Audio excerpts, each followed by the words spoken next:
আসসালামু আলাইকুম বন্ধুরা, সবাই কেমন আছেন? ভিডিওটা দেখে বুঝতে পারছেন কোথায় চলে আসছি। আজকে চলে আসলাম কাচ্চি খেতে।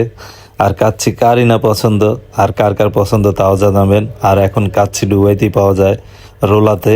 আর যার যার পছন্দ অবশ্যই চলে আসবেন, কেন আমরা না চলে আসছি কাচ্চি খেতে। আর যাদের কাচ্চি পছন্দ এখন আর চিন্তার কিছু নাই, এখন আপনারা ডুবাইতে পাবেন, এটা হলো রোলাতে। আর যাদের পছন্দ অবশ্যই চলে আসবেন, আর আমাদের খুবই পছন্দ। আর এই প্রথম ডুবাইতে, আর সেখানেই চলে গেছি কাচ্চি খাইতে। আর আমাদের মাটন খুব পছন্দ, মাটন কাচ্চিটা তাই নিয়ে নিলাম। আর খাবো, খেয়ে দেখবো কি অবস্থা।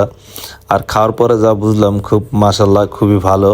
আর আপনাদের যাদের পছন্দ এখন আর চিন্তার কিছু নেই, চলে আসবেন শারজা রোলাতে। ওকে। আর এখানে পাবেন আপনার মাটন পাবেন, বিফ পাবেন। তা যার যার পছন্দ অবশ্যই চলে আসবেন। আর আমাদের কাছে তো খুবই ভালো লাগছে। আর আপনারা যারাই আসবেন আর অবশ্যই জানাবেন যে কার কার পছন্দ কেমন কি। আর ভিডিওটা যে দেখবেন অবশ্যই শেয়ার করে দেবেন। সবাই ভালো থাকবেন।